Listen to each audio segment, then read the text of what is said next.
আজকের আলোচনার বিষয়বস্তু হচ্ছে অকল্পনীয় সেই কল্পতরু। অকল্পনীয়, তার কারণ হলো যে এর মধ্যে এমন এমন কতগুলো ঘটনা রয়েছে যেগুলো ভাবা যায় না।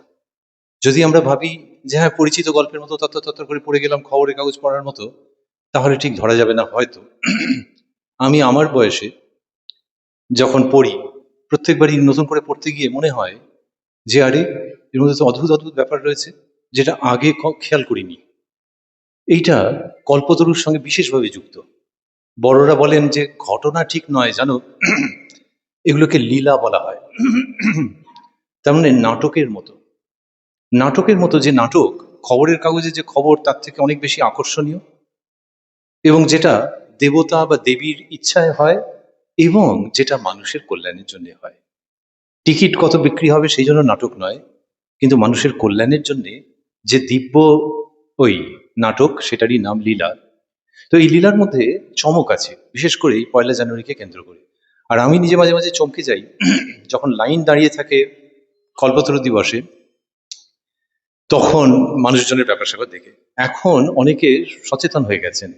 আমার কাছেও হোয়াটসঅ্যাপে যে বার্তাগুলো এসছে আজকে, তার মধ্যে বেশ ভালো লাগছিল যে কালকে রাত্রির দিকে যেগুলো আসছিল, হ্যাপি নিউ ইয়ার বলে সব আসছিল। সকালের দিকে দেখলাম যে রাত পোয়ানোর সঙ্গে সঙ্গে যেন অন্ধকার কেটে গেছে। হ্যাপি নিউ ইয়ারের মোহ তো থাকে কিছুটা, কেক, আলো, উৎসব, নাচানাচি, সেই মোহ কেটে গিয়ে সকালের দিকে দেখছি শুভ কল্পতরু দিবস এরকম আসছে। সেদিক দিয়ে সেটা যেমন আনন্দের আছে, তেমনি আবার ভাবছি যে ওই যে লাইন থাকে, বিরাট লাইন, সেই লাইনে যে মানুষজন দাঁড়িয়ে থাকেন, সেখানে কেউ কেউ এমন কিছু ভাবেন, এমন কিছু কল্পনা করেন যেটা আবার অকল্পনীয়। কল্পতরু মানেই হচ্ছে, ভেবেছে লোকে, এখনকার ভাষায় বলতে গেলে ভাইরাল হয়ে গেছে। বোঝো কাণ্ড যে ঠিক না ভুলকে জানে ভাইরাল হয়ে গেল। ভাইরাল হয়ে গেছে যে কল্পতরু মানে যা মানত টানত করলে পাওয়া যাবে। এবং আপনারাও হাসছেন, আমারও বেজায় হাসি পায় ব্যাপারটা ভাবলে।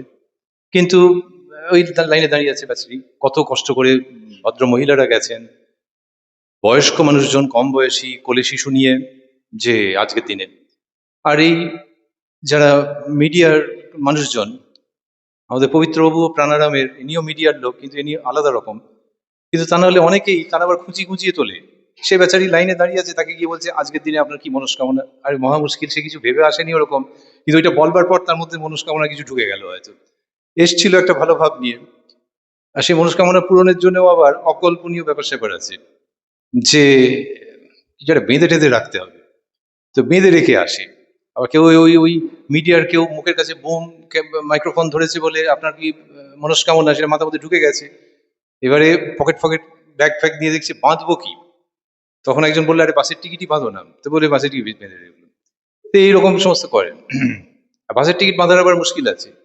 কেউ কেউ জানে যে মানত করলে পরের বছর গিয়ে খুঁজে, পরের বছর গিয়ে আর সেই টিকিট খুঁজে পাচ্ছে না, তখন আবার একজন বলে যে কোনো একটা খুলে দিলেই হবে। ফলে কার ইচ্ছে কার ঘাড়ে চেপে গেল কে জানে। অকল্পনীয় ব্যবসা করে।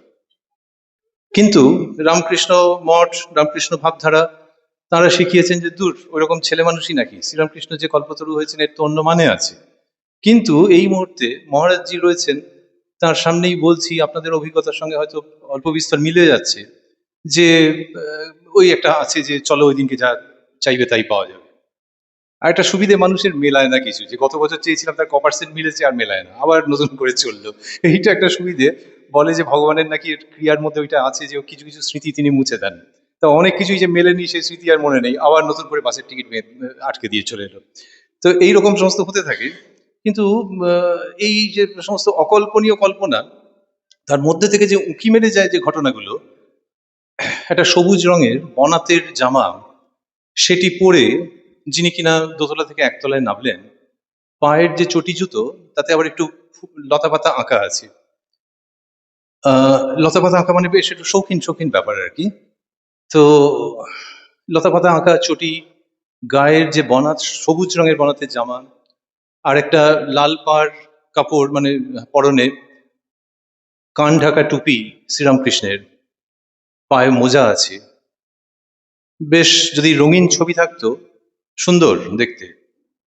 অথচ আর কয়েক মাস বাদেই শরীরটা চলে যাবে, এতটাই ভেতরে ভেতরে ওই মর্তলীলার শেষের দিকে তিনি এগিয়ে আছেন, যে কয়েক মাস বাদে শরীর চলে যাবে, কিন্তু ওই দেখো পায়েতে ওরকম লতা পাতা আঁকা চটি, ঠিক আছে, উনি উনি করে নেবেন লতা পাতা আঁকা ছবি, চটি রয়েছে, সবুজ বনাতের জামা, এই সমস্ত হয়ে আছে। এইটা এমনিতে ভাবা যাবে না। যদি সেই সময়কার ভিডিও থাকতো আর কেউ যদি শ্রীরামকৃষ্ণকে দেখতেন, এই আমরা যে সময় বসে আছি তার মোটামুটি আহ 4:15 তো 3:15, 1 ঘন্টা 15 মিনিট আগেকার ঘটনা, বিকেল 3টের দিকে শ্রীরামকৃষ্ণ একটু সুস্থ বোধ করছিলেন। ওনার নানান রকমের চিকিৎসা হচ্ছিল, তার মধ্যে কেউ বললেন যে হোমিওপ্যাথি করলে একটু আরাম হতে পারে, লাইকোপোডিয়াম 200 দেওয়া হলো, দিয়ে একটু সাময়িক আরাম হলো, কিন্তু কষ্ট তো প্রচন্ড ক্যান্সারে। পূজনীয় মহারাজজি একটু আগে বলছিলেন, আমি নিচ থেকে শুনছিলাম। তো এই যে ক্যান্সারের যে কষ্ট, তো সেইখানে যদি ভিডিও থাকতো, আপনাদের বলছিলাম যে সেই ভিডিওটা দেখলে আমার মনে হয় কেউ বিশ্বাসই করবে না যে এনার ওই অসুবিধাটা রয়েছে শরীরে। বলবে যে দিব্যি তো একটা মনের আনন্দে একজন ওপরতলা থেকে নিচে, ওই দেখো উনি আবার বাগানের মধ্যে হাঁটছেন, দূর কে বলেছে ক্যান্সার, তথ্য ভুল আছে। এইরকমই শ্রীরামকৃষ্ণ, তিনি তথ্যকে প্রায় ভুল করিয়ে দেন। চোখের সামনে দেখা জিনিস ভুল হয়ে যায়, যে কেউ বিশ্বাস করবে না যে ওনার এরকম শরীর খারাপ, টুকটুক টুকটুক করে নেমেছেন, আচ্ছা সে না হয় হলো, যে শরীরটা ভালো লাগলে তখনও কি শুয়ে থাকবেন নাকি? শরীরটা ভালো লাগলে একটু নামবেন।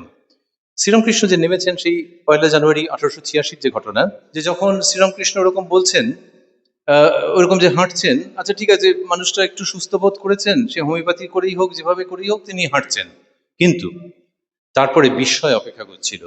ওই যে হাঁটছেন যখন, তখন দেখছেন যে ওখানে জোনা 30 লোক রয়েছেন, ভক্তরা এদিক ওদিক রয়েছেন, কেউ কেউ আবার গাছের ডালে উঠে ওই সমস্ত করছেন। মানে ঠাকুর শ্রীরামকৃষ্ণ থাকা মানে এমন একটা আনন্দের পরিবেশ, যে সে গাছের ডালে বাচ্চাদের মতো প্রায় খেলা করার মতো ভক্তরা ওরকম করছেন টচ্ছেন। তো এইসব নানান রকম ভাবে নিজেদের মধ্যে এনজয় করছেন দুপুরবেলার দিকটাতে। সেই সময় শ্রীরামকৃষ্ণ যে হাঁটছেন, আমরা যেরকম দেখি যে ওনার ঘর থেকে মূল ফটকের দিকে ওরকম হাঁটতে হাঁটতে দেখলেন যে সেই ভক্তবৃন্দের মধ্যে গিরিশচন্দ্র ঘোষ রয়েছেন। অকল্পনীয় কথাটা কেন বলছি সেটাতে আসছি। গিরিশচন্দ্র ঘোষকে দেখে বলছেন তিনি যে তুমি যে এত বলে বেড়াও, তো তুমি নিজে কি দেখেছো, কি বুঝেছো? গিরিশচন্দ্র ঘোষ তখন ঠাকুর শ্রীরামকৃষ্ণ যে অবতার এটা প্রচার করেন। এইখানে উনি প্রশ্ন করছেন যে তুমি যেরকম বলছো তোমার ফার্স্ট হ্যান্ড নলেজ আছে, নাকি তুমি লোকের কথা শুনে বলছো টলছো? এইটা কিন্তু চট করে কেউ বলে না। আমার সম্বন্ধে যদি কেউ বলে যে ইনি খুব ভালো বক্তা, আমি হয়তো চাইবো যে ব্যাপারটা ভাইরাল হয়ে যাক। কিন্তু আমি যদি তাকে আবার জিজ্ঞেস করি যে আপনি কি আমার বক্তৃতা শুনেছেন, তাহলে ঘাটিয়ে লাভ কি বাবা, আমার প্রশংসা করছে। কিন্তু শ্রীরামকৃষ্ণ বলছেন যে তুমি নিজে কি দেখেছো, এই যে তুমি এত বলে বেড়াও, নিজে কি দেখেছো? And that brought Girishchandra Ghosh down to his knees. উনি একেবারে নতজানু হয়ে গেলেন। আমরা মনে রাখছি যে গিরিশবাবু এমনিতে লোকে বলতো দূর, গুণী লোক হলে কি হবে, কালা পাহাড়, এত এঁড়ে তক্ক করে, এক সময় মনে হয় নাস্তিক। একবার বাড়িতে পুজোর আগে ঠাকুর ফেলে দেওয়ার সব আছে না, সেরকম ফেলে দিয়ে গেছিল পুজোর আগে, সম্ভবত দুর্গা প্রতিমা। সে গিরিশবাবু দিদি রয়েছেন তখন, পাড়ার লোকেরাও বলছে এই দেখো ঠাকুর ফেলে দিয়ে গেল, এখন পুজো টুজো করতে হবে। আর গিরিশবাবুর মাথায় রক্ত চড়ে গেছে, উনি গিয়ে একটুখানি পান করেও নিয়েছেন, নিয়ে দোতলা থেকে একতলায় কুঠার নিয়ে নেমেছেন যে ভেঙে ফেলবেন। কি কেলেঙ্কারি কাণ্ড! দিদি প্রায় হাতে পায়ে ধরছেন, কিছুই কিছু নয়, সে আবার খণ্ড খণ্ড করে ফেললেন। গিরিশবাবুর জীবনের ঘটনা ওনার সেক্রেটারি অবিনাশবাবু পরে লিখেছেন, যে খণ্ড খণ্ড করে ফেললেন, যে আর কি হচ্ছে, যে ঠাকুর ফেলে দিয়ে যাবে আর আমাকে পুজো করতে হবে? ওই রকম যে লোক, একেবারে গোয়ার মতো, এদিকে আবার বিরাট পড়াশোনা, বিয়েতে যে পণ পেয়েছিলেন, পণের টাকা সেই দিয়ে বইপত্র কিনেছেন পড়াশোনা করবেন বলে। এদিকে ওই তোমরা মানছো বলে আমাকেও সাষ্টাঙ্গ প্রণাম করতে হবে, আমি ওই দলে নই, এই দিক দিয়ে একেবারে গোয়ার। সেই গিরিশবাবু চৈতন্য লীলা লিখেছেন, নটি বিনোদিনীর অভিনয়, শ্রীরামকৃষ্ণ, সে দৃশ্য যদি কেউ দেখে তাহলে পাষাণও বোধহয় বিগলিত হয়ে যাবে। ওই চৈতন্য লীলাকে কেন্দ্র করে শ্রীরামকৃষ্ণ আর গিরিশচন্দ্রের সখ্যের সূত্রপাত আমরা বলতে পারি। কিন্তু ওই যতই লিখেছেন কিনা বাইরের দিক থেকে একদম অন্যরকম। একবার হয়েছে কি, চৈতন্য লীলা যে কে লিখেছেন না, তখন তো আর অত ইন্টারনেটের মধ্যে দিয়ে নেই যে যে লিখেছে তাকে দেখতে পাওয়া যাবে। কয়েকজন বৈষ্ণব মানুষ, বাবাজি, তাঁরা বলেছেন যে এই পালা যিনি লিখেছেন তাকে গিয়ে শ্রদ্ধা সম্মান জানাতে হবে, পুজো করতে হবে, এই প্রণাম করতে হবে। গিরিশবাবু তার বাগবাজারের বাইরে ঘরেতে বসে আছেন, আর সেই সময় সেই বাবাজিরা এসেছেন। আবার ওর মাথায় রক্ত চড়ে গেছে। ওর হচ্ছে ট্র্যাডিশনাল কিছু দেখলেই সে ক্ষেপে যায়, যে আমি লিখেছি, এখন ওনারা আসছে আমাকে প্রণাম করতে। উনি সেই বোতল ফোতল সমস্ত নিয়ে এসে ওইখানে ঘরে বসেছেন। এবার তারা এসেছেন, তাদের এসেই একটা অস্বস্তি লাগছে, মন খচখচ করছে যে ব্যাপারটা কি ঠিক মিলছে না। তো গিরিশবাবু কাটা কাটা কথা বলছেন তাদের সঙ্গে, আর তারা বলছেন আপনি যে অসাধারণ পালা রচনা, আর কেউ কোথায় পালা রচনা, এ তো অন্যরকম মেজাজ নিয়ে বসে আছে। তারপর ওই বোতল থেকে আমাকে খেতেও আরম্ভ করেছে। তখন ওরা তো মানে না পারছে থাকতে, না পারছে পালিয়ে যেতে, বলছে মহাশয় কি কিছু ঔষধ সেবন করছেন? গিরিশবাবু বলছেন না মদ খাচ্ছি। বলতে এরা পালার প্রশংসা করতে এসেছিলেন, ওদিকে পালা করে পালিয়ে গেছে। সে মানে পালাবার পথ পাচ্ছেন না, এইরকম হচ্ছে গিরিশবাবুর যে ভঙ্গি। সেই গিরিশবাবু হাঁটু গেড়ে নতজানু হয়ে শ্রীরামকৃষ্ণকে বলছেন। তাহলে আবারও ভাবছি, কোনো প্রেস, মিডিয়া, ক্যামেরা কিচ্ছু নেই, মাত্র 30 জন লোক। আর একটা লোক, তার ক্যান্সার হয়েছে, ডেজ আর নাম্বারড। তিনি জিজ্ঞেস করেছেন যে তুমি যে এত বলে বেড়াও, তুমি নিজে কি দেখেছো, তাতে হাঁটু গেড়ে বসে পড়তে হবে? গিরিশবাবু হাঁটু গেড়ে বসে পড়েছেন কারোর প্রতি শ্রদ্ধায়, এটা জীবনে মনে হয় আর কোনোটাতে নেই, কোনো ক্ষেত্রে নেই। এবং হাঁটু গেড়ে যেটা বসলেন এবং যেটা বললেন, তার জন্য আমাদের সাষ্টাঙ্গ প্রণাম করতে ইচ্ছে করে গিরিশবাবুকে। কারণ তিনি বললেন যে ব্যাস বাল্মীকি যার হত্যা করতে পারেননি, আমি তার সম্বন্ধে অধিক কি বলবো। ফ্যান্টাস্টিক উক্তি, যে রাম এবং ক্রমান্বয়ে বলতে গেলে কৃষ্ণ এবং রাম, এদের সম্বন্ধে যা লেখা হয়ে ওঠেনি, ব্যাস বাল্মীকির মতো ট্যালেন্টেড লোক তাঁরা লিখতে পারেননি, তার সম্বন্ধে আমি কি বলবো। দুজনের নাম করা মানে আপনার মধ্যে দুজনই আছেন, এবং ব্যাস বাল্মীকির মতো ট্যালেন্টেড লোক। তাহলে ব্যাস বাল্মীকি আর আমি গিরিশ, আপনি কি বলছেন, আমি কি বলবো? আপনি যে জিজ্ঞেস করছেন আমি কি দেখেছি, আপনার মধ্যে দুজনই, সেই জন্য আমি কি বলবো, এইটা অকল্পনীয়। এবং যখন এটা বলছেন তখন ঠাকুর শ্রীরামকৃষ্ণ বলছেন, ওনার ভাবান্তর হয়ে গেল। ভাবান্তর হয়ে বলছেন যে তোমাদের অধিক কি আর বলবো, আশীর্বাদ করি তোমাদের চৈতন্য হোক। যখন দুর্গাপুজোর বিজয়ার সময়, এখন তো মোবাইলে হয়, আগে যখন পায়ে হাত দিয়ে প্রণাম করবার রেওয়াজ ছিল, কোনো বৃদ্ধার কাছে কেউ হয়তো গেছে, পাড়ার ছেলে হোক, আত্মীয় হোক, গিয়ে প্রণাম করেছে। উনি হয়তো একটা বয়াম থেকে কিছু নাড়ু বের করেছেন, করে বলছেন বাবা আর কি আর দেবো, এই কটা নাড়ু খাও। কি আর দেবো মানে আমার দেওয়ার সামর্থ্য নেই। শ্রীরামকৃষ্ণের বলার ভঙ্গিটা কতটা সেরকম, তোমাদের অধিক কি আর বলবো, মানে আমাকে তো দেখছো, এই শরীর চলে যাবে কিছুদিন বাদেই, তোমাদের কি আর দেবো। কিন্তু বলে যে নাড়ুটা দিচ্ছেন, যে বস্তুটি দিচ্ছেন, সেটি একেবারে স্বর্গের অমৃত। যে তুমি আর কি দেবো বলো, আশীর্বাদ করি তোমাদের চৈতন্য হোক। একবারে কন্ট্রাস্টে চলে আসছে, যে কি আর দেবো যিনি বলেছেন, তিনি এই বস্তু দিচ্ছেন। আর আমি যদি এখানে বলি যে আমি চাই যে আপনাদের সবাই ভালো হোক, আপনারা হয়তো আমাকে ভালো মানুষ বলে মানবেন, যে উনি শেষের দিকে এটা বললেন। কিন্তু শ্রীরামকৃষ্ণের ক্ষেত্রে আশীর্বাদ করি তোমাদের চৈতন্য হোক, তখন যে পরিবেশটা তৈরি হলো, কারোর দিকে দৃষ্টিপাত করলেন, কারুকে স্পর্শ করলেন। ওয়ান্স এগেন এই গিরিশবাবু ওয়াজ দ্য ম্যান, যিনি আবিষ্কার করলেন যে ঠাকুর এই এখন দিয়ে দিচ্ছেন, এই মুহূর্তে, এই বেলা 3টের কাছাকাছি সময়, এই সময় তিনি দিচ্ছেন। এবং দিচ্ছেন মানে খুব এফিশিয়েন্ট অফিসার যেমন চার্জ অ্যাজিউম করার পর ফাইলপত্র তাড়াতাড়ি ডিসচার্জ করে দেন, যে ব্যাকলগ অনেক হয়েছে বাবা, সব সই করে ফটাফট ফটাফট ফটাফট। সেই রকম ভাবে ইনি যার যা সঞ্চিত কর্ম প্রারব্ধ যাই থাকুক না কেন, সব ক্লিয়ার করে দিচ্ছেন এবং দিয়ে মুক্তির পথ করে দিচ্ছেন। সেই জন্য গিরিশবাবু ডাকছেন, ওরে তোরা কে কোথায় আছিস আয়, ঠাকুর এখন কল্পতরু হয়েছেন। এই সব কথা গিরিশবাবু বলার নয়। যে লোকটা মদের বোতল খুলে বসেছিল বৈষ্ণব বাবাজিদের সামনে, তার কি দায় ঠেকেছে, কিন্তু সে সত্যি সত্যি বুঝতে পারছে যে রাম এবং কৃষ্ণ এর মধ্যে আছেন, আমি আমার লাইফ তার জন্য দিয়ে দেবো।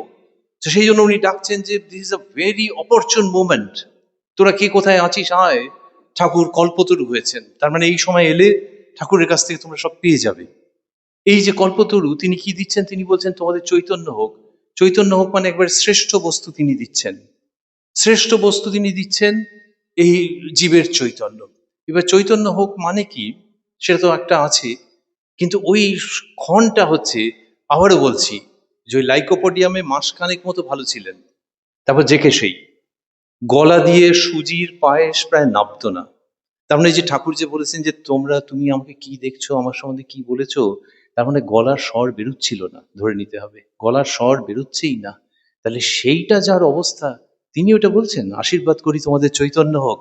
একেবারে দেবতা যে আশীর্বাদ করেন সেই আশীর্বাদ তিনি করছেন, অথচ physically he is nearing the end. এটা অকল্পনীয়, হয় নাকি কখনো? আমাদের সামান্য হাঁচি কাশি হলে ভাবি যে অ্যান্টি অ্যালার্জিক খাবো না, অ্যান্টিবায়োটিক খাবো না, ভেপার নেবো না কি নেবো, সারাক্ষণ ওই চিন্তা ঘুরতে থাকে। আর যিনি কিনা বুঝতেই পাচ্ছেন যে এর রোগের ইলাজ নেই, তিনি আশীর্বাদ করছেন যে তোমাদের চৈতন্য হোক। তার মানে ওই বাইরেরটা খোল, খোল মাত্র, একটা খোলস, বাইরেরটা খোলস, তার ভেতরের যে সত্তা, সেই সত্তা ধীরে ধীরে বিকশিত হচ্ছে। তিনি নিজে বলছেন এক জায়গায় যে যাবার সময় হাটে হাঁড়ি ভেঙে দিয়ে যাব। কি অদ্ভুত রকমের কথা! এবং বোঝাই যাচ্ছে যে বাইরের খোলসটাও যেমন ফেটে যাবে একটা সময়, তার কাছাকাছি সময় উনি বলছেন হাটে হাঁড়ি ভেঙে দিয়ে যাবো। অর্থাৎ আমার যে স্বরূপ, মুখে ঠিক বলবো না, কিন্তু বুদ্ধিমান বুঝে নেবে, এরকম একটা অবস্থা তৈরি করে দেবো। এইগুলো তো অকল্পনীয় বটেই। এই যে শ্রীরামকৃষ্ণ যে করে দিচ্ছেন যে তোমাদের চৈতন্য হোক, চৈতন্য মানে কি? অনেকে অনেক রকম ভাবে ব্যাখ্যা করেন যে চৈতন্য মানে এই, চৈতন্য মানে তাই, সেটা মানুষে ভেবে নেন নানান রকম। কিন্তু শ্রীরামকৃষ্ণের শ্রীমুখের অমৃত কথা যদি আমরা অনুসরণ করি, তাহলে দেখবো যে উনি খুব নির্দিষ্টভাবে বলছেন যে চৈতন্য মানে কি। এবং সেখানে শব্দ নিয়ে কি সুন্দর খেলা করছেন। বলছেন মানুষ আর মান হুঁশ, এটা বললেন, যে তার মানে হচ্ছে যে সেই সত্যিকারের মানুষ যার মান হুঁশ হয়েছে। এবার বলছেন যে মান আছে এবং হুঁশ, হুঁশটা কি, এটা আপনি আমি যেন আলাদাভাবে ব্যাখ্যা করতে না যাই, আমরা সেরকম ভাবেই ভাবি, আমরা যেন শ্রীরামকৃষ্ণকে অনুসরণ করি।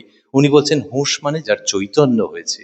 এবার দেখা যাবে যে শ্রীরামকৃষ্ণের শ্রীমুখের উক্তিতে হুঁশ এবং চৈতন্য দুটি সমার্থক শব্দ।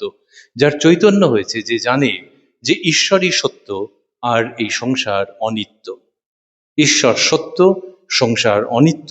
এবং বলছেন যে এই চৈতন্য না হলে মানব জীবন বৃথা, এটা বিভিন্ন সময়তে বলেছেন।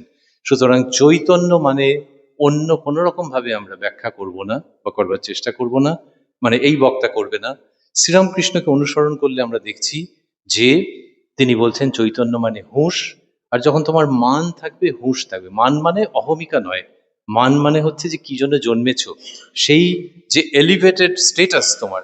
আমরা বিভিন্ন জায়গায় স্টেটাস দিই, বিভিন্ন জায়গায় স্টেটাস দিই, আবার স্টেটাসের আয়ু হয়তো 1 ঘন্টা, একদিন মহা মুশকিল, তারপর স্টেটাস ডিসঅ্যাপিয়ার করে গেল। কিন্তু আমাদের পার্মানেন্ট স্টেটাসটা কি? পার্মানেন্ট স্টেটাস হচ্ছে যে আমরা মানুষ এবং আমাদের ভেতরে দেবত্ব আছে। সেই দেবত্বকে অর্জন করবার জন্য, সেই দেবত্বে পৌঁছানোর জন্যই আমাদের এই মানুষ জন্ম, এটাই আমাদের পার্মানেন্ট স্টেটাস। শ্রীরামকৃষ্ণ বলছেন যে এই মান এবং হুঁশ, যে ঈশ্বরই সত্য, বাকি সংসার হচ্ছে অনিত্য, এইটা যে জেনেছে সেই হচ্ছে মানুষ। ওইটার আশীর্বাদ যিনি করছেন, তিনি নারকোল নাড়ুও দিচ্ছেন না, কেক প্যাস্ট্রিও দিচ্ছেন না, মোমো চাউমিনও দিচ্ছেন না। ওগুলো সত্যি সত্যি ভাবতে গেলে অনিত্য, যে হয় হজম হয়ে যায় অথবা হজম করার জন্য অ্যান্টাসিড খেতে হয়, কিন্তু দুটোর একটা। কিন্তু শ্রীরামকৃষ্ণ যা দিচ্ছেন সেটি হচ্ছে অক্ষয় সম্পত্তি। এবং সেটা দিচ্ছেন ওই রকম ভাবে যে শরীর খারাপ, তার মধ্যে সবুজ বনাতের জামা, তার মধ্যে লতাপাতা আঁকা চটি জুতো, আবার তারই ওই অস্তিত্বের মধ্যে থেকে আশীর্বাদ করি তোমাদের চৈতন্য হোক। আরে এইটা তিনি সারা জীবন করেছেন। হেদুয়া যে আছে, স্বামী বিবেকানন্দের যে বাড়ি, তার পাশে যে হেদুয়ার যে লোকে, ওখানকার লোকেরা হেদো বলে, তো এই হেদুয়া বা হেদো যে এটা বড় পুষ্করিণী, তো সেইখানে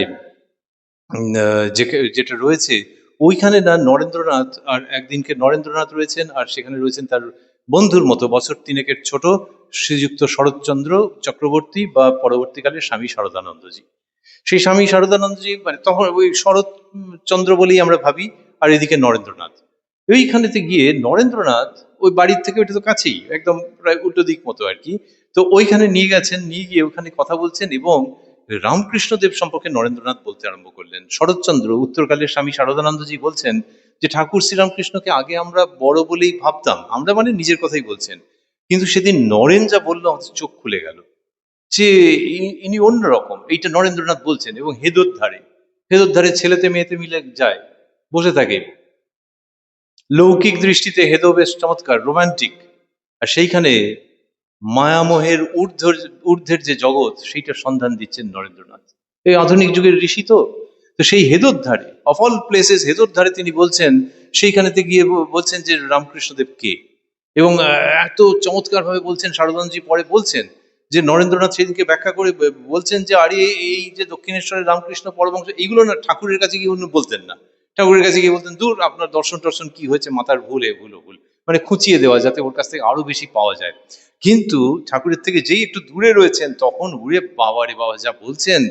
কি বলছেন নরেন্দ্রনাথকে? বলছেন যে উনি তো দু হাতে করে বিলোচ্ছেন, সত্যি সত্যি বিলোচ্ছেন। বলছেন যে বিলোচ্ছেন, প্রেম বলো, ভক্তি বলো, জ্ঞান বলো, মুক্তি বলো, গোরা রায়। তার আগে গান গেয়েছেন, প্রেম ধন বিলায় গোরা রায়, চাঁদ নিতাই ডাকে আয় আয়। তো প্রেম ধন বিলায় গোরা রায়, এই গান গিয়েছেন।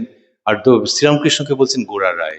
এমনিতে অনেককে অনেক ডাকনাম দিয়েছেন, আর শ্রীরামকৃষ্ণকে যে ডাকনামটা দিয়েছেন চমৎকার। এইখানে আর কি অন্তত বলছেন প্রেম বলো, ভক্তি বলো, জ্ঞান বলো, মুক্তি বলো, গোরা রায় যাকে যা ইচ্ছা তাই বিলোচ্ছেন। কি অদ্ভুত শক্তি! সব করতে পারেন দক্ষিণেশ্বরের গোরা রায়, সব করতে পারেন। এটা হেদোর ধারে শারদানন্দজি মহারাজকে বলেছিলেন অনেক আগে।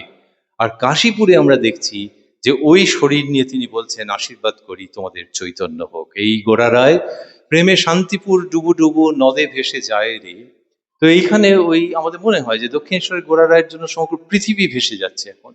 পৃথিবী, আমরা 2026-এর প্রথম দিনেতে রয়েছি, তো সমগ্র পৃথিবী ওই দক্ষিণেশ্বরের গোরা রায়ের যে প্রেম, ওই যে নরেন্দ্রনাথ বা উত্তরকালের বিবেকানন্দের কথা বলতে গেলে, প্রেম বলো, ভক্তি বলো, জ্ঞান বলো, মুক্তি বলো, এই চারটির কথা বলছেন। 2026-এর গোড়ায় দাঁড়িয়ে আমাদের ভাবতে ইচ্ছে করছে যে সত্যি সত্যি সেই কোট আনকোট দক্ষিণেশ্বরের যে গোড়া রায়, তার জন্যে এই সমগ্র পৃথিবীতে এই ভাবেতে ভেসে যাচ্ছে। তো এই যে ঘটনা ঘটলো, এটা হলো। আবারও একটু আপনাদের কাছে ওই দৃশ্যটাতে থাকবো। কোন দৃশ্যটাতে? যে ঠাকুর নেবেছেন এবং নেমে গিয়ে ওইখানে গিয়ে গিরিশবাবুকে জিজ্ঞেস করলেন, আর গিরিশবাবু হাঁটু গেড়ে বসে বলছেন। এই চাঁতরার আশ্রম থেকে হোক, অন্য জায়গা থেকে হোক, আমি বিপ্লব বাবুদের মতো মানুষের কাছে আগ্রহ করব যে ভবিষ্যতে জানেন যদি নাটক করানো যায় চমৎকার হবে। এমনি অফিস ক্লাবের হয় টয় অনেক সময়তে, কিন্তু তাতে কিছু কিছু জিনিস যুক্ত করা হয় যেগুলো ঠিক অথেন্টিক নয়, হয়তো তারা নাটকের প্রয়োজনে করেছেন। কিন্তু বিশুদ্ধ বস্তু নিয়ে নাটক করলে কি চমৎকার হবে। যে গিরিশবাবু হাঁটু গেড়ে বসেছেন, আর স্থূলকায় তো, তা সেই মানুষটা হাঁটু গেড়ে বসেছেন, আর ঠাকুরের ফ্রেল হেলথ, তিনি দাঁড়িয়ে আছেন। আবারও অকল্পনীয়, এই কন্ট্রাস্ট না হলে একটা নাটক খোলে? তা সেই বিশাল দেহের গিরিশবাবু, এই রোগা পাতলা শ্রীরামকৃষ্ণ, তার কাছে হাঁটু গেড়ে বসেছেন আর বলছেন, ব্যাস বাল্মীকি যার ইয়ত্তা করতে পারেননি, আমি তার সম্বন্ধে অধিক কি আর বলবো। এই জায়গাটাতে যদি নাটক হয়, তাহলে ওইখানটাতে যেই গিরিশবাবু থামলেন, তখন যদি একটা টিউন বাজাতে হয়, আপনারা ভেবে দেখবেন কোন টিউন বাজতে পারে। নিশ্চিত রূপে বলা যায় যে যে টিউনটা বাজতে পারে সেটা হচ্ছে, খণ্ডন ভব বন্ধন, জগবন্দন বন্দি তোমায়। এবং যেখানেতে বলা হচ্ছে যে তো গানের মধ্যে এগোচ্ছে, যেখানে বলা হচ্ছে, নম নম প্রভু বাক্য মনাতীত মনোবচনৈকাধার। যেখানে বলছেন যে ব্যাস বাল্মীকি যার ইয়ত্তা করতে পারেননি। এখন ব্যাস বাল্মীকি ইয়ত্তা করতে পারেননি কেন? তার কারণ হচ্ছে অবতারের কথা বলা হচ্ছে। তো তাহলে অবতারের কথা পুরোটা তো বলা যাবে না। ভগবান স্বয়ং অবতীর্ণ হয়েছেন, সুতরাং তার কথা বলে শেষ করা যাবে না। আবার আপনি আমাকে জিজ্ঞেস করছেন, তাহলে ওরা পারেননি আমি করব? আর ভগবান স্বয়ং অবতীর্ণ হয়েছেন মানে, আরো ঠিক ঠিক বলতে গেলে হচ্ছে সচ্চিদানন্দ। সচ্চিদানন্দ মানে সেই অসীম সচ্চিদানন্দ, তিনি অবতার রূপে এসেছেন। আর me, poor Girish, you are expecting me to describe you? এ কখনো হয় নাকি? তাহলে আপনি কে? নম নম প্রভু বাক্য মনাতীত মনোবচনৈকাধার, খণ্ডন ভব বন্ধন জগবন্দন বন্দিত মায়। আমি চাইবো যে ঠাকুর দাঁড়িয়ে আছেন, গিরিশবাবু হাঁটু গেড়ে বসেছেন, আর সেখানে এই গান নেপথ্যে বাজছে। সেই কল্পতরুর সাক্ষী আমরা, কথার মধ্যে দিয়ে, সেই স্মৃতির মধ্যে দিয়ে, সেই অনুধ্যানের মধ্যে দিয়ে। এই যে কথা, স্মৃতি, অনুধ্যান, এগুলো বললে মনে হয় বর্তমানের কথা, কিছুটা অতীতের প্রসঙ্গ, এইসব মিলিয়ে টিলিয়ে ভবিষ্যতের কথা যদি ভাবি, এইখানে এই যে শ্রীরামকৃষ্ণ বলছেন যে তোমাদের চৈতন্য হোক, আপনাদের মতো মানুষ, ভক্ত এবং মননশীল মানুষের কাছে এই প্রসঙ্গটা উপস্থাপন করতে চাই। সেটা হচ্ছে যে শ্রীরামকৃষ্ণ যে আশীর্বাদ করছেন এরা মারাত্মক। কেননা যে মানুষগুলো সেখানে ছিলেন, ওই যে বলছিলাম জনা 30 তারা কি সবাই একেবারে ওখানে ওই যে বলছিলাম গাছের ডালে ডালে খেলা করার মতো করছিলেন, ওরা কি একেবারে ধ্যানস্থ হয়ে বসছিলেন নাকি? কিন্তু শ্রীরামকৃষ্ণ তাদের মধ্যে থেকে যে শ্রেষ্ঠ সত্তা সেটাকে বার করে আনতে চাইছেন, যে তোমাদের চৈতন্য হোক। মানে আমাদের আজকে 2026-এর ভাষায় বলতে গেলে যে তোমাদের ভেতরে হিজিবিজি অনেক কিছু আছে, সেগুলো চলে যাক, চলে যাক, সেগুলো চলে যাক, গিয়ে তোমাদের ভেতরে যে অখণ্ড সচ্চিদানন্দ অবস্থান করছেন, যিনি চৈতন্য সত্তা, যিনি চৈতন্যের সঙ্গে সমার্থক, তাঁর বিকাশ হোক। তাহলে হিজিবিজি ময়লা সমস্ত চলে যাক, গিয়ে ভেতরের চৈতন্য সত্তার বিকাশ হোক। যদি ভাবি যে মানুষের মধ্যে থেকে এটা হবে কিনা, যিনি গৃহবধূ, যিনি অফিসে চাকরি করেন, এই বিভিন্ন রকমের মানুষ, আর সেদিনকে গৃহী মানুষেরাই ছিলেন, তাদের মধ্যে থেকে এটা হবে কি হবে না, তাহলে নিশ্চয়ই এটা ভাববার আছে যে এক্ষুনি না হলেও একদিন না একদিন হবেই। কেননা মানুষের বিবর্তনটাই ওই রকম। মানুষের বিবর্তনটা কিরকম, যে মানুষের মধ্যে থেকে দেবস্বরূপ একদিন না একদিন বিকশিত হবে। আরশোলা, টিকটিকি, শিম্পাঞ্জি, মাছ, ব্যাঙ, পাখি, মানুষ, আমরা যে ছোট বয়সে যে বিবর্তনের কথা পড়েছি বা ইভলিউশনের কথা পড়েছি, তাতে তো বলা হয় যে ক্রমশ খুব অর্ডিনারি জীব থেকে এক্সট্রাঅর্ডিনারি জীব তৈরি হয়, এবং এক্সট্রাঅর্ডিনারি জীব মানে হচ্ছে মানুষ। মানুষ হচ্ছে সবচেয়ে পাওয়ারফুল। পাওয়ারফুল ওইসব সাপ ব্যাঙের লেভেল পেরিয়ে এসে মানুষ। এই জীববিজ্ঞানী বলে যে এই মানুষের আর বিশেষ বিবর্তন হবে না, তার যে শারীরিক গঠন তাতে আর বিবর্তন হবে না, কারণ সে ওষুধপত্র অনেক আবিষ্কার করতে পারে, সে প্রযুক্তিগত দিক দিয়ে নানান কিছু করতে পারে, ফলে তার বিবর্তন হবে না। কোথা দিয়ে বিবর্তন হবে? তার মনোজগতের বিবর্তন হবে। সত্যি কথাই তাই। আমাদের শারীরিক যে চেহারা সেটার বিবর্তন যেরকম কিনা মাছ থেকে ব্যাঙ, ব্যাঙ থেকে পাখি হয়ে গেছে, সেরকম আর মানুষের হবে না। তাহলে কি হবে? ভেতরের বিবর্তন হবে। ভেতরের বিবর্তন হলে ছোট্ট করে যদি ভাবতে চাই যে সে শয়তান হবে না দেবতা হবে, বলা হচ্ছে যে শয়তান হবে না। তুমি অনেক শয়তানকে হয়তো দেখছো, কিন্তু মানুষের যে বিবর্তনটা হবে জানবে ওর একটা ঊর্ধ্বমুখী গতি আছে। ওই ওই জন্যই তো যে কারোর দোষ দেখো না, ওই দোষ দেখো না, you are running against the current যদি তুমি দোষ দেখো। কারণ দোষযুক্ত মানুষ আছে, কে বলেছে যে সবাই সাধু পুরুষ? কিন্তু সার্বিকভাবে যে গতিটা, the arrow, the future, the arrow towards the future, এটা কি দেখাচ্ছে? এটা দেখাচ্ছে যে মানুষের উন্নতি হবে। আপনারাই ভেবে দেখুন, এই যে একটা ছুটির দিন, সেদিনকে বিকেল গড়িয়ে সন্ধে, এটা আজ থেকে 50-60 বছর আগে ভাবা যেত যে ঠাকুর শ্রীরামকৃষ্ণ, মা শারদা, স্বামী বিবেকানন্দকে নিয়ে আলোচনা হবে, গান হবে, তার জন্য এতজন সজ্জন যে এসে বসছেন, দুপুরবেলা একটু লেট করে কে কম্বল মুড়ি দিয়ে ঘুমিয়ে পড়ো। কিন্তু সেই যে ঘুমটা যে ভাঙছে, এটা তো আমাদের ভাবতে হবে। এই মানবীয় বিবর্তন, পণ্ডিতেরা বলছেন যে এই বিবর্তনটা হবে মানুষের ভেতরের শ্রেষ্ঠ সত্তা, সেইটার উন্মোচনের দিকে। শ্রীরামকৃষ্ণ সেই বিবর্তনটাকে ত্বরান্বিত করছেন বলে আমরা বিশ্বাস করি। তিনি যা বলছেন তার দিয়ে ভেতরের সত্তা জেগে উঠবে, এবং সেইখানেই সেই আশীর্বাদ কাজ করছে।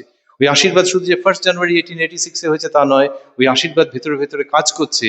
যে ওই আমার শরীর দেখো, নিজের শরীর দেখো, এই শরীরও, আমার শরীরও থাকবে না, তোমার শরীরও থাকবে না, কিন্তু তোমার ভেতরের যে চৈতন্য, সেটার যে জাগরণের যে সম্ভাবনা, আমি সেই আশীর্বাদ দিয়ে গেলাম বাবা। এই তো শ্রীরামকৃষ্ণ বলছেন।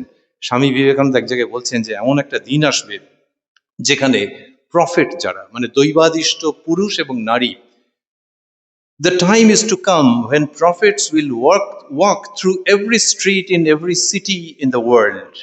শহরের প্রত্যেকটা, পৃথিবীর প্রত্যেকটা শহরে প্রত্যেকটা রাস্তা দিয়ে প্রফেটরা হেঁটে বেড়াবেন। যে স্বামী বিবেকানন্দ কি স্বপ্ন দেখিয়েছেন নাকি? উনি বলছেন সেই দিন আসবে যে তোমরা যাকে প্রফেট বলো, এক আধজন আছে তাকে হাত জোর করো। আরে ভাই, সেই প্রফেট সারা পৃথিবীর প্রত্যেকটা শহরের প্রত্যেকটা রাস্তায় প্রফেটরা হেঁটে বেড়াবেন, সেই দিন আসবে। এটা মানবীয় বিবর্তনের চূড়ান্ত পর্যায়ে শ্রীরামকৃষ্ণ যেটিকে ত্বরান্বিত করে দিয়ে গেলেন। আর আমরা বলছিলাম যে ওটা 1886-তে শেষ হয়নি, 1886-তে শেষ হয়নি, ওটা চলছে। এবং সেই জন্যই শ্রীরামকৃষ্ণের মুখ্য জীবনীকার স্বামী শারদানন্দজি মহারাজ, যার কথা আগে হলো, শারদানন্দজি বলছেন কি সুন্দর বুঝিয়ে, যে ঠাকুর সেদিনকে কল্পতরু হয়েছিলেন বটে, কিন্তু তিনি শুধু এই একদিনের জন্য কল্পতরু নন, তিনি নিত্য কল্পতরু, রেগুলার, কন্টিনিউয়াসলি, একালের ভাষায় বলতে গেলে 24x7। এই যে শারদানন্দজি, ওই যে বলছিলাম তার কম বয়সের শরৎ তিনি, তিনি একটা অদ্ভুত কথা বলেছিলেন। আর ঠাকুর যে নিত্য কল্পতরু একটু পোশাকি পোশাকি, তার মানে হচ্ছে যে সব সময় যখন ঝাউতলায় যাচ্ছেন, যখন ঝাউতলা থেকে আসছেন, যখন খাচ্ছেন, যখন শুচ্ছেন, যখন ঘুম থেকে উঠছেন, সব সময় তার ভেতর থেকে ওই ভাবটা রেডিয়েট করছে। একদিন কি হয়েছে, শ্রীযুক্ত শরৎ ঠাকুর শ্রীরামকৃষ্ণের ঘরে দাঁড়িয়ে আছেন। ঘরে দাঁড়িয়ে আছেন থেকে ঠাকুর বলছেন, কিরে তুই যে কিছু চাইলি না, এত ভালোবাসা না, কি রে, তুই যে কিছু চাইলি না। এবার শরৎচন্দ্র বলছেন, কি আর চাইবো। এখন এরাও জানতেন যে ঠাকুর চাইলি না বলছেন মানে ওই লাইনে কথাটা যাচ্ছে, কি আর চাইবো, আমি যেন সর্বভূতে ব্রহ্ম দর্শন করি, এই করে দিন। এখন এটা বিশাল একটা ব্যাপার হয়ে গেল, সর্বভূতে ব্রহ্ম দর্শন করি, মানে যে ছেলে সবে অফিসে জয়েন করেছে তাকে বলছে তোমার কি ইচ্ছে, বলে আমি ডিরেক্টর হব, এ তো মহা মুশকিল, শুদ্ধ জয়েন করেছে তো। এটা প্রায় সেরকম যে বলছেন আমি যেন সর্বভূতে ব্রহ্ম দর্শন করি, এই করে দিন। শ্রীরামকৃষ্ণ বলছেন, ও যে শেষকালের কথা রে। আর তখন ওই মশাই কথাটা খুব ছিল, শ্রদ্ধার সহিত খুব বলা হতো। বলছেন, তা আমি জানি না মশাই। তখন ঠাকুর শ্রীরামকৃষ্ণ বলছেন, তা তোর হবে। এই অতক্কাল আগে বলেছেন শারদানন্দজি মহারাজ পরিণত বয়সে বলছেন, তিনি যা বলেছিলেন এখন তার কৃপায় সেটা বেশ অনুভব করছি। আপনারা ভেবে দেখুন কি অদ্ভুত কথা, যে আমি কম বয়সে কিছু বুঝে হোক না বুঝে হোক ওনাকে বলে দিয়েছিলাম যে যেন সর্বভূতে ব্রহ্ম দর্শন করি, এই করে দিন। হয়তো বুঝেই করেছিলেন, কিন্তু একটা অকল্পনীয় চাহিদা, যে মুনি ঋষিরা কত যুগ যুগান্ত ধরে ইত্যাদি। তিনি বলছেন যে এমন করে দিন যেন সর্বভূতে ব্রহ্মদর্শন হয়। সেই পরম পূজনীয় শারদানন্দজি মহারাজ পরিণত বয়সে বলছেন যে তিনি যা বলেছিলেন এখন তার কৃপায় সেটা বেশ অনুভব করছি। আরে বাবা, আমাদের যেমন গায়ে একটু জামা টামা এটা ওটা দিলে যে ঠান্ডায় এবার বেশ আরাম অনুভব করছি, সেইভাবে তো বলা যে সর্বভূতে ব্রহ্মদর্শন এটা অনুভব করছি। তার মানে ভালো লোক বদলোক, ছেলে মেয়ে, বৃদ্ধ শিশু, সকলের মধ্যেই সেই ব্রহ্মকে দর্শন করছি। ওই যে ওকে বলেছিলাম না, he has granted, and that is all the more a reason for Saradanandaji to say যে উনি তো নিত্য কল্পতরু, শুধু যে একদিন কল্পতরু হয়েছিলেন তা তো নয়। এরকম বহু ঘটনা ঘটেছে। আবার 1 জানুয়ারি 1886, আপনারা যারা পড়েছেন তারা মনে করতে পারবেন, আর বাকিরা বাড়িতে গিয়ে একবার যদি দেখেন, আমি একটু আগ্রহ করবো যে আজকে রাত 12টার আগেই দেখবেন কথামৃততে 1 জানুয়ারি 1883 কথা আছে। হ্যাঁ, তা এই 1886 3 বছর আগে, কিন্তু 1 জানুয়ারি 1883 ওই যে শারদানন্দজি বলছেন না তিনি নিত্য কল্পতরু, যারা তাকে দেখেছেন, আমার তো মাঝে মাঝে মনে হয় যে দেওয়ালের যে টিকটিকি মিকটিকি গুলো যেগুলো আছে ওগুলোরও কিছু একটা অনুভূতি হয়ে গেছে। ঠাকুর শ্রীরামকৃষ্ণ থাকছেন মানে হচ্ছে যে ওইখানে গনগনে দেবত্ব, গনগনে দেবত্ব একটা রয়েছে। The whole atmosphere used to get charged with supreme divinity. তো সেখানে মানুষ তো কীট পতঙ্গ বোধহয় চার্জড হয়ে যেত। 1 জানুয়ারি 1883-তে সেই দিনের বর্ণনায় কথামৃতকার শ্রীমা লিখছেন, শীতকাল, পৌষ মাস, ঠাকুরের গায়ে মোল স্কিনের র্যাপার, সোমবার বেলা 8টা, 18ই পৌষ, কৃষ্ণা অষ্টমী, 1 জানুয়ারি 1883। ঠাকুর শ্রীরামকৃষ্ণ কালীবাড়ির সেই পূর্ব পরিচিত ঘরে ভক্ত সঙ্গে বসিয়া আছেন। নিশিদিন হরিপ্রেমে মার প্রেমে মাতোয়ারা। হরিপ্রেমে বলে ড্যাশ দিয়েছেন, মার প্রেমে ড্যাশ মাতোয়ারা। এইটাকে যদি একটু ভাবেন যে একজন মানুষ রয়েছেন আর মাস্টারমশাই লিখছেন নিশিদিন, তার মানে তুমি যদি তার সঙ্গে কথা বলতে যাও তোমার কথা বলতে খুব ভালো লাগবে, কিন্তু তিনি আসন্ন নির্বাচন নিয়ে কথা বলবেন না, আজকে ঠান্ডা কম না বেশি এই নিয়ে বেশিক্ষণ বলবেন না। ও তুমি যাই তোলো না কেন, মানে ভঙ্গিটি হচ্ছে এই যে ওই হরি কথা বা মা কালীর কথাই নিয়ে আসবেন। He is so sweet. এবং নিশিদিন, আর শুধু নিয়ে আসছেন তাই নয়, ওইটা বলতে যখন আরম্ভ করছেন ওকে দেখলেই বোঝা যাচ্ছে এটি ওনার খাদ্য। নিশিদিন হরিপ্রেমে মার প্রেমে মাতোয়ারা, এইটা আপনারা ভেবে দেখুন যে 1 জানুয়ারি 1883 কথা তো। তাহলে সেই দিনকে যারা শ্রীরামকৃষ্ণকে দর্শন করছেন, এই যে মাস্টারমশাই অন্যতম, তাহলে সেটা কি কিছু কম পাওয়া? এই যে ভগবানকে দর্শন করতে পারছেন, এবং ভগবান কোনো চোয়াল শক্ত করে বসে নেই, ভগবান অনেক দূরে একটা আসন নিয়ে চারিদিকে ধূপধুনো নিয়ে বসে নেই, কোনো সিকিউরিটির ব্যারিকেড নেই, ব্যারিয়ার নেই, কিন্তু তিনি নিশিদিন মার প্রেমে হরিপ্রেমে মার প্রেমে মাতোহারা, এই ভগবানকে দর্শন করতে পারা মানে সেখানে তো বস্তু লাভ করারই মতো। সুতরাং তিনি দুহাতে করে বিলোচ্ছেন, এটা তো কোনো সন্দেহ নেই। তাহলে 1886 1 জানুয়ারি সেটার বিশেষত্ব কি? বিশেষত্ব হচ্ছে ওই আর কি, ঠাকুর যে বললেন যে হাটে হাঁড়ি ভেঙে দিয়ে যাব, প্রথম প্রথম তিনি কি বলতেন, কি সুন্দর ঠাকুর শ্রীরামকৃষ্ণের জীবনী, এটি লীলার প্রসঙ্গে খুব ব্যাখ্যা আছে, সেটির মধ্যে যাচ্ছি না বিশদ এখন। কিন্তু হচ্ছে যে অবতার নিজেও না প্রথমে ঠিক বুঝতে পারেন না। কি সুন্দর এই ব্যাখ্যাটা, যে তিনি নিজেও ঠিক বুঝতে পারেন না যে কিরকম ব্যাপার। তিনি প্রথম প্রথম বলেছেন, যখন কেউ বলেছেন আপনি ভগবান, আপনি এই, বলে, ওগুলো বলুনি, গঙ্গারই ঢেউ, ঢেউয়ের কিছু গঙ্গা নয়, এরকম ভাবে বিনয় করে, বিনয় করে মানে সহজাত। আবার বলেছেন আমি যন্ত্র তিনি যন্ত্রী, আমি রথ তিনি রথী। আর পরিবেশটা পাছে সিরিয়াস হয়ে যায়, ওই জন্য বলেছেন আমি গাড়ি তিনি ইঞ্জিনিয়ার, এই সমস্ত বলেছেন। কিন্তু বক্তব্য হচ্ছে যে আমার মা সব জানে। সেই তিনি, দেখা যাবে আপনারা যদি শ্রী শ্রী রামকৃষ্ণ কথামৃত অনুসরণ করেন, যে যখন দক্ষিণেশ্বর থেকে শিফট করে চলে আসছেন শ্যামপুকুরে এবং তারপরে কাশীপুরের দিকে, ওই সময় থেকে তার মধ্যে থেকে দিব্য ভাবের এমন বিকাশ যে একেবারে অন্য রকম, একেবারে অন্য রকম, যে this is Ramakrishna with a difference. একে আর ভগবান বলে পুজো না করে থাকতে পারা যাচ্ছে না, আর শুধু একজন সাধু ব্যক্তি মনে হচ্ছে না। একদম যেমন বডি মাস কমে যাচ্ছে, ওজন কমে যাচ্ছে, সেই রকম দেবত্বের স্ফুরণ হচ্ছে। যেন ওই লিকলিকে শরীরের মধ্যে দিয়ে ঘনঘনে দেবত্ব আরো অপূর্ব দিব্য সুগন্ধ নিয়ে উদ্ভাসিত হচ্ছে। সেই যে শ্রীরামকৃষ্ণ, তিনি হাটে হাঁড়ি ভেঙে দিয়ে যাচ্ছেন। আবারও ভাবছি একটু ব্যাক করে একটা ভিডিও, সে ভিডিওটাকে যেন ব্যাক করে নিয়ে টেনে লোকে দেখে। হ্যাঁ, তো 1886 পয়লা জানুয়ারি থেকে টেনে, আর এই পবিত্রর মতো ছেলেরা ভাবে যে উফ বাবারে, টেনে টেনে দেখছে, ভিডিওটা পুরো দেখছে না, মহা মুশকিলে পড়া গেল। কিন্তু আমরা কি করব, আমাদের বদভ্যাস বলুন যাই বলুন, আমরা 1886 থেকে টেনে একটু ব্যাক করে এসেছি, এসে 1883 পয়লা জানুয়ারি দেখেছি। এখন আবার ওই 1886 পয়লা জানুয়ারির কাছাকাছি একটা সময় দেখব, সেটি হচ্ছে 1885 23শে ডিসেম্বর। তাহলে হিসেব করে যদি 1885 23শে ডিসেম্বর, মানে ওই তো 23 আর 31, মানে 8 দিন বাদে সেই পয়লা জানুয়ারি। কিন্তু 23শে ডিসেম্বর বেশ ঠান্ডা কাশীপুরে, আর শ্রীরামকৃষ্ণের ওই রকম অবস্থা, গলা দিয়ে স্বর বেরোচ্ছে না, খেতে পারছেন না। শ্রী শ্রী মাতা ঠাকুরানী ওই পেস্ট করে করে ছেলেদের হাত দিয়ে পাঠাচ্ছেন। আর যদি কেউ বললো যে আজকে একটু 1 চামচে বেশি খেয়েছেন, তো কি আনন্দ, কি আনন্দ চারিদিকে। হ্যাঁ, একে বলে মানে বিষাদে এবং মাধুর্যে মেশানো পরিবেশ, এ বোধহয় জগতে আর দ্বিতীয় আর হবে না। তো সেইখানে হয়েছে কি, যে কিছুটা সানাইয়ের সুরের মতো, জানেন, যার মধ্যে একটা বেদনাও আছে, আবার একটা অন্য রকমের উৎসবও আছে। শ্রীরামকৃষ্ণের জীবন কতটা সেই রকম। তো সেইখানে 1885 23শে ডিসেম্বরের প্রসঙ্গের মধ্যে আমরা ভাবছি, মাস্টারমশাই লিখছেন শ্রীরামকৃষ্ণ ভক্ত সঙ্গে কাশীপুরে বাস করিতেছেন। ওই যে হাটে হাড়ে ভেঙে দেওয়া যাওয়া, দেখুন কিরকম। এত অসুখ, কিন্তু এক চিন্তা, কিসে ভক্তদের মঙ্গল হয়। নিশিদিন কোনো না কোনো ভক্তের বিষয়ে চিন্তা করিতেছেন।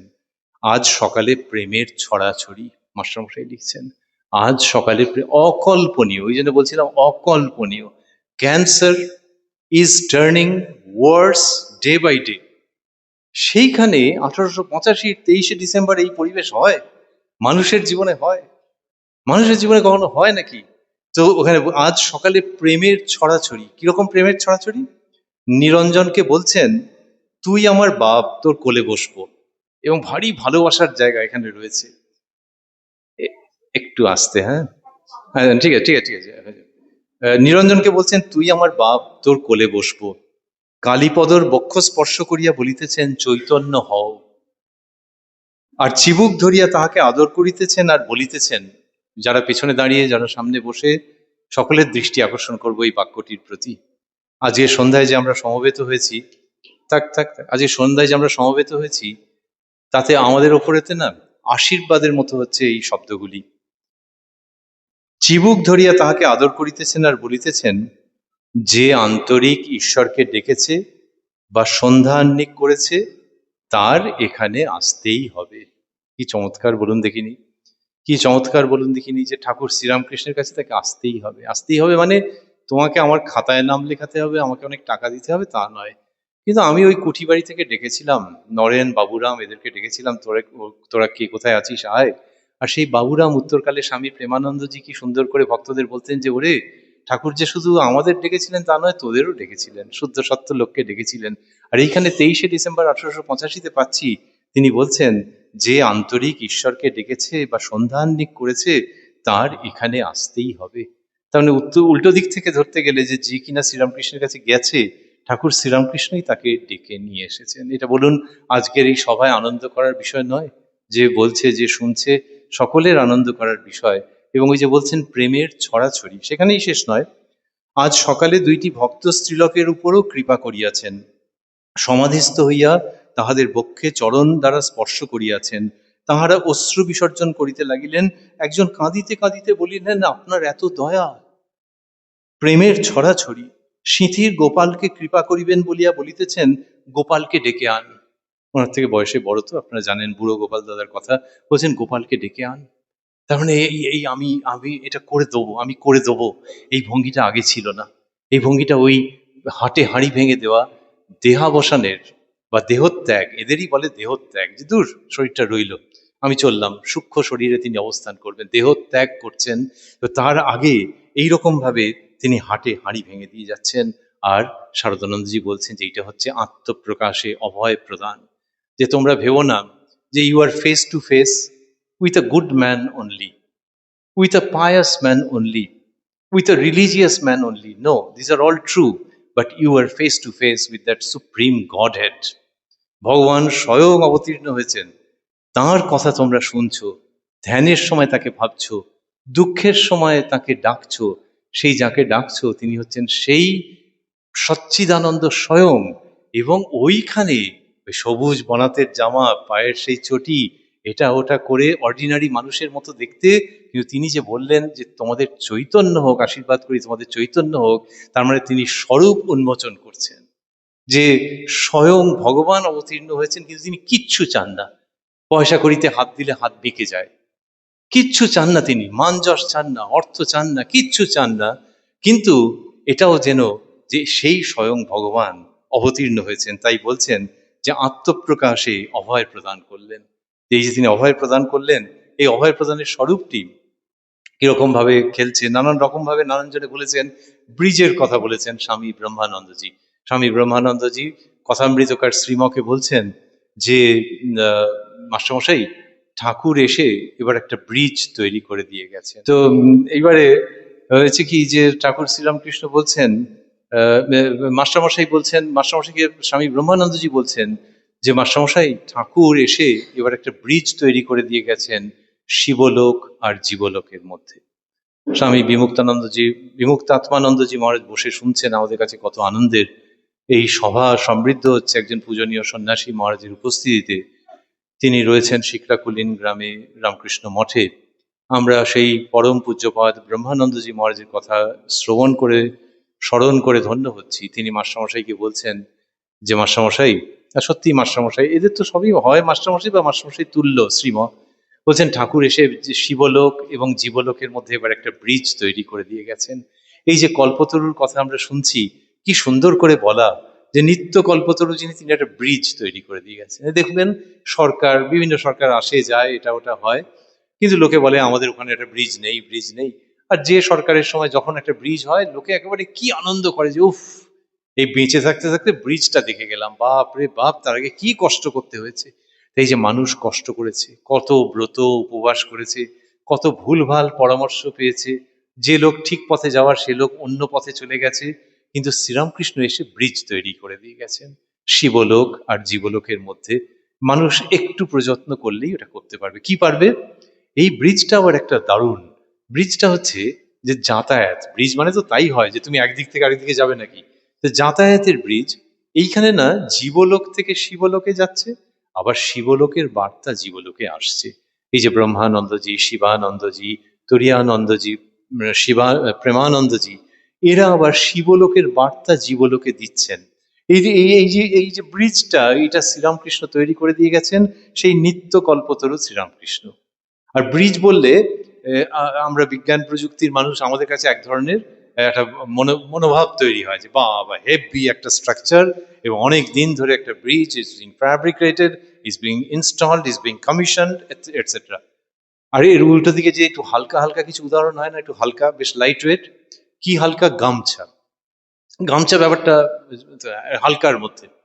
শ্রীরামকৃষ্ণ একটা গামছা, আগেকার দিনে তো সামনের গামছা পরে থাকো গ্রামের মানুষ, একটা গামছা নিয়ে ভক্তদেরকে বোঝাচ্ছেন যে দেখো, ঈশ্বর এত নিকটে রয়েছেন, কিন্তু মায়ার জন্য তাকে দেখতে পাওয়া যাচ্ছে না, বুঝতে পারা যাচ্ছে না। এই দেখো, এই গামছা খান বলে নিজে গামছাটা নিজের মুখের সামনে তুলে ধরছেন, বলে বলছেন এই গামছা খান রয়েছে, সেজন্য তোমরা আমাকে দেখতে পাচ্ছ না। এত সহজ করে তিনি নিয়ে এলেন যে যে মায়ার আবরণ বলা হয়, ঠিক কথাই, যে গামছাটা যতক্ষণ রয়েছে ততক্ষণ দেখা যাবে না। আসতে বাবা। তো গামছাটা যতক্ষণ আছে ততক্ষণ দেখা যাবে না, কিন্তু শ্রীরামকৃষ্ণ যে ইঙ্গিতটা করছেন সেটা হচ্ছে, এই গামছা তো হালকা, তো এই গামছাটাকে সরিয়ে ফেললে এই দেখো তোমরা আমায় দেখতে পাচ্ছ। দুটো ইঙ্গিত রইল। একটা হচ্ছে যে গামছা সরিয়ে ফেলার মতনই, ভগবানের ইচ্ছে হলে ওই রকমই হয়, গামছাটা চলে যায়। আর ওই মুহূর্তে যিনি বলছেন কি ঘটনা ঘটছে, গামছা যেই সরিয়ে ফেলছেন তখন দেখা যাচ্ছে কাকে, সেই সচ্চিদানন্দকে। কিন্তু যিনি দক্ষিণেশ্বরে একদম আদরের ভঙ্গিতে ড্রয়িং রুম স্টাইলে এই কথা বলছেন, কিন্তু definitely those are the very nectar delivered in a shrine. একটা ঠাকুর ঘরে যা হয় সেটি বলছেন যে গামছা, এই নিত্য কল্পতরুর প্রসঙ্গে আমরা রয়েছি, যে এরকম ভাবে ঘটছে। আর বলছিলাম যে ভক্তদের নিয়ে জানেন, যখন 1 জানুয়ারি হলো, সেখানে গৃহী মানুষরা রয়েছেন। সন্ন্যাসীদের জন্য তো শ্রীরামকৃষ্ণ সব করেই দিয়েছেন, কিন্তু যেন ওই দিনটা একটু গৃহী মানুষদেরকেও খুব করে দিচ্ছেন, যে তোমাদেরও হবে, তোমাদেরও হবে। শ্রীরামকৃষ্ণ ওই জন্যই তো ব্রহ্মানন্দজি বলছেন যে ব্রিজ তৈরি করে দিয়ে গেছেন মাস্টারমশাই। তো এই যে তোমাদেরও হবে, এই গৃহী মানুষের জন্য শ্রীরামকৃষ্ণ যা করছেন অকল্পনীয়, আমাদের যেটা ছিল যে অকল্পনীয়। আপনারা শুনুন, আমিও শুনছি যে, এত সুন্দর অডিও সিস্টেমের এখানে ব্যবস্থা, যে আমি যে বলছি আমি তো শুনছি, আমারও আনন্দ হচ্ছে যে আরে বাবা রে বাবা, কি প্রসঙ্গ নিয়ে আমরা আলোচনা করছি। ঠাকুর দক্ষিণ পূর্ব বারান্দায় আসিয়া বসিয়াছেন, নিজের ঘরের দক্ষিণ পূর্ব বারান্দায় এসে বসেছেন। প্রাণ কৃষ্ণাদি ভক্তগণও সঙ্গে সঙ্গে আসিয়াছেন। দক্ষিণেশ্বরের ঘটনা। একজন বৈরাগী গোপীযন্ত্রে ঠাকুরের ঘরে গান করিতেছেন। ঠাকুরের ঘর, কি আনন্দের পরিবেশ, সেখানে আবার গান হচ্ছে। নিত্যানন্দের জাহাজ এসেছে, এটা গান হলো। তারপরের গান, এই বেলা নে ঘটছে। তারপরের গান, কার ভাবে নদে এসে কাঙাল বেশে হরি হয়ে বলছো হরি। আচ্ছা হলো, ঠাকুর গান শুনিতেছেন। এমন সময় শ্রীযুক্ত কেদার চাটুর্যে আসিয়া প্রণাম করিলেন। তিনি অফিসের বেশ পরিয়া আসিয়াছেন, চাপকান ঘড়ি, ঘড়ির চেন। কিন্তু ঈশ্বরের কথা হইলেই তিনি চক্ষের জলে ভাসিয়া যান। অতি প্রেমিক লোক, অন্তরে গোপীর ভাব। কেদারকে দেখিয়া ঠাকুরের একেবারে শ্রী বৃন্দাবন লীলা উদ্দীপন হইয়া গেল। কি যখন অদ্ভুত! সে মানুষটা অফিস যাচ্ছিল, এরপরে আরো বলা আছে। ও হালিশহরে থাকেন, কলকাতায় অফিসে যাবেন, ঘড়ি ফড়ি সমস্ত পরে এসছেন। এখনকার দিনের হলে মানে মোবাইল স্মার্ট ওয়াচ, এটা নিয়ে একটা লোক অফিস যাচ্ছিল, ঠিক সেই রকম ভঙ্গি।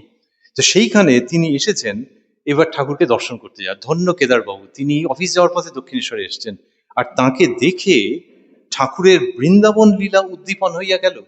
প্রেমে মাতোয়ারা হইয়া দণ্ডায়মান হইলেন ও কেদারকে সম্বোধন করিয়া গান গাহিতেছেন, সখী সে বন কত দূর। তাহলে কোথায় অফিস, কোথায় কি, কিন্তু শ্রীরামকৃষ্ণ ওই কেদারবাবুকে দেখে, কেদারবাবু শুদ্ধ চরিত্র মানুষ, তাকে দেখে, তাহলে এই কেদারবাবু, মনে রাখতে হবে, রাখালাদি ভক্তদের দেখে তিনি বাহ্যক জ্ঞান শূন্য হয়ে যান, সেটি তো একটি বিরাট দিক।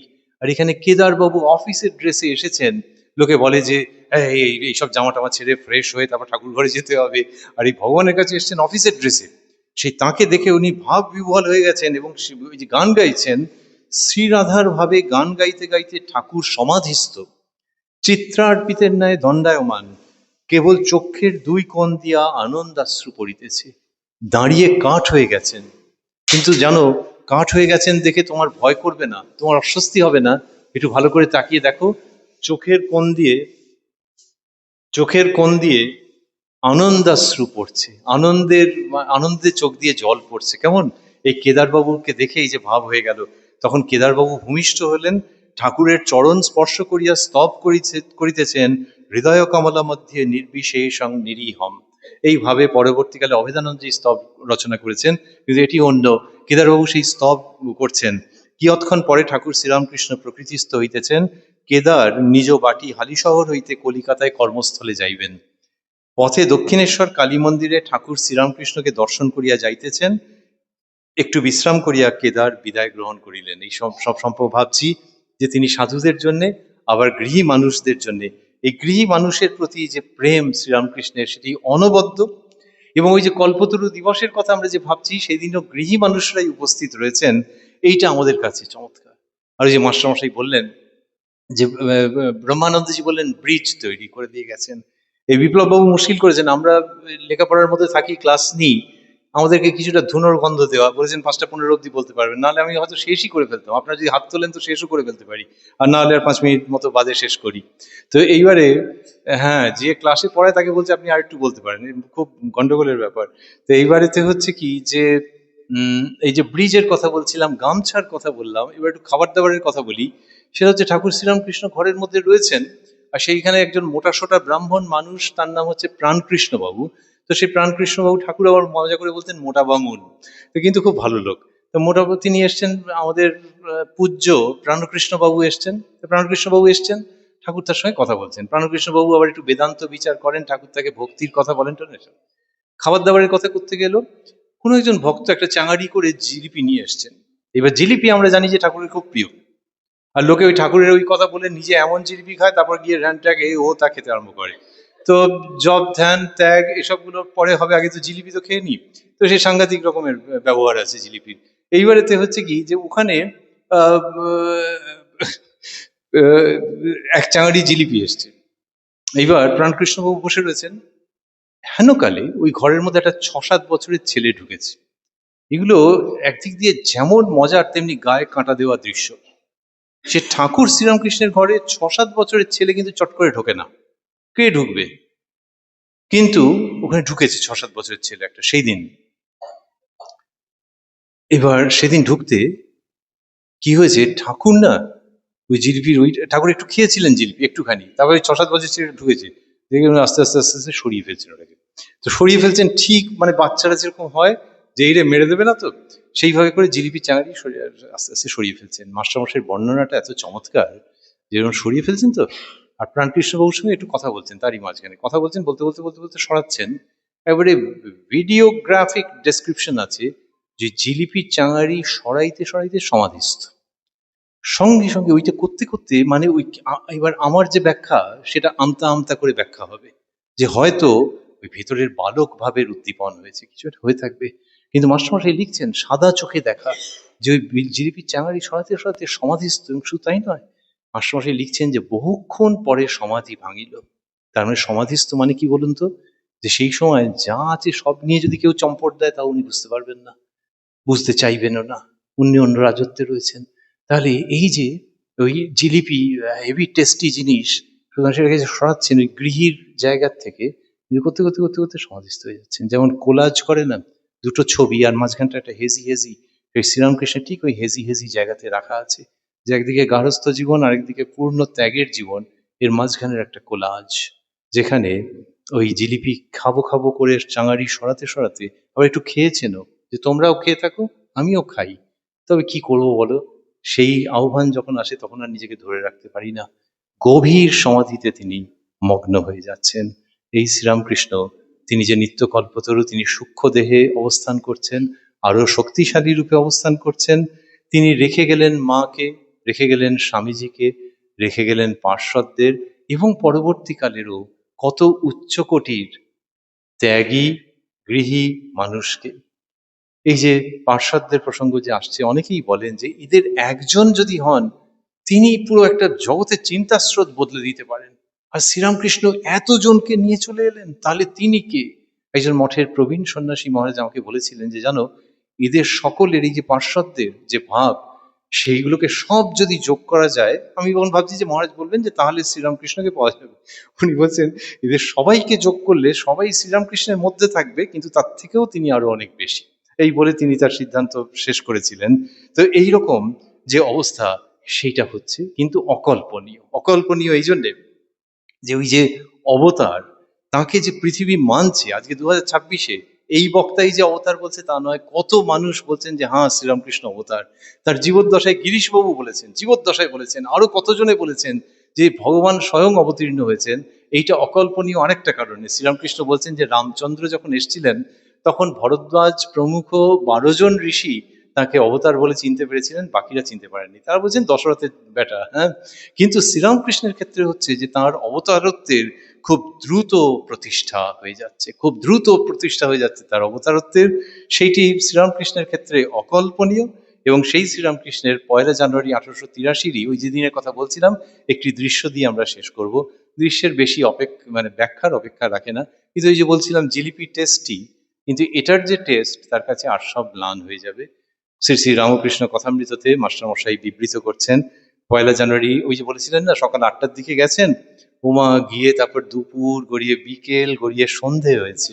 সেই দিনের কথা, মানে ঠাকুর শ্রীরামকৃষ্ণের এমন একটা চার্ম ছিল, এমন একটা ডিভাইন অ্যাট্রাকশন ছিল যে ফের বাড়ি যেতে ইচ্ছে করে না। তো সেই দিনকে সন্ধ্যা হইল, ঠাকুর গঙ্গা দর্শন করিতেছেন, ঘরে প্রদীপ জ্বালা হইল, শ্রীরামকৃষ্ণ জগন্মাতার নাম করিতেছেন ও খাটটিতে উপবিষ্ট হইয়া তাহার চিন্তা করিতেছেন। কি অপূর্ব দৃশ্য দেখুন। আমার বক্তৃতা আপনাদের কাছে কেমন লাগছে জানি না, হয়তো ভালো লাগছে, হয়তো খারাপ লাগছে না, কিন্তু তা সত্ত্বেও বলবো যে আমাদের এই দৃশ্যগুলো ভাবলে ভারী আনন্দ, যে ঠাকুর গঙ্গা দর্শন করিতেছেন। কে বলবে যে লোকে তার পাদস্পর্শ করতে পারলে ধন্য হয়ে যায়? তিনি একজন সাধারণ মানুষের মতো গঙ্গা দর্শন করছেন, আর ঘরে যখন প্রদীপ জ্বালা হয়েছে, তাহলে অন্ধকার তো, এইবার সন্ধ্যা হয়েছে, শীতকাল, এবার তার মধ্যে রানিমার ব্যবস্থা ছিল, মথুরবাবু সেসব করে গেছেন, প্রদীপ জ্বালা হয়েছে, তখন ঠাকুর ওই ঘরেতে খাটটিতে উপবিষ্ট হয়ে জগন্মাতার নাম করছেন আর তার চিন্তা করছেন। এর কাছে কোথায় লাগে প্রচুর লাইট, কোথায় কি, ওই যে অন্ধকার থেকে আলো আসছে যখন, তখন ভেতরেও আলো জ্বলে উঠছে যেন, এবং জগন্মাতার চিন্তা করছেন শ্রীরামকৃষ্ণ। আর একটা কি একটা যেন আওয়াজ শোনা যাচ্ছে, ঠাকুর বাড়িতে এইবার আরতি হইতেছে। যাহারা এখনো পোস্তার উপর বা পঞ্চবটী মধ্যে পাদচারণ করিতেছেন, তাহারা দূর হইতে আরতির মধুর ঘণ্টা নিনাদ শুনিতেছেন। জোয়ার আসিয়াছে, ভাগীরথী কুলকুল শব্দ করিয়া উত্তর বাহিনী হইতেছেন। আরতির মধুর শব্দ কুলকুল শব্দের সহিত মিশ্রিত হইয়া আরো মধুর হইয়াছে। এই বর্ণনা ঠাকুর শ্রীরামকৃষ্ণ হাতে করে না লেখালে হয় না, যে ওই গঙ্গার জল তার কুলকুল করে শব্দ হচ্ছে, জোয়ার এসছে, আর ওদিকে আরতি হচ্ছে। ওই দুটো এখন বলে সফটওয়্যার আছে, অ্যাপ আছে সাউন্ড মিক্সিং এর, আর এই পবিত্ররা সব করে থাকে। আর মাস্টারমশাই লিখছেন যে সাউন্ড মিক্সিং হচ্ছে কি ডিভাইন ডাইমেনশনে, যে ওই আরতির যে শব্দ তার সঙ্গে গঙ্গার কুলকুল শব্দ মিশে যাচ্ছে, মিশ্রিত হইয়া আরো মধুর হইয়াছে। এই সকলের মধ্যে প্রেমোন্মত্ত ঠাকুর শ্রীরামকৃষ্ণ বসিয়া আছেন, সকলই মধুর, হৃদয় মধুময়, মধু মধু মধু।